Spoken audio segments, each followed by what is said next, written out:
Arkadaşlar acil bakın. 10.000 kupa oldum arkadaşlar. 10.000 kupa oldum. 10.000 kupa oldum. 10.000 kupa oldum. Arkadaşlar 10.000 kupa kazandım. 10.000 kupa oldum sizlerle birlikte. Ve bugün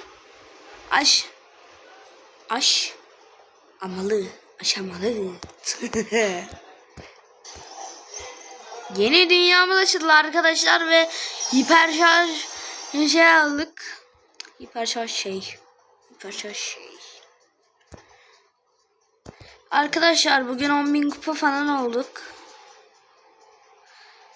Bunlar arkadaşlarımın görmesi lazım.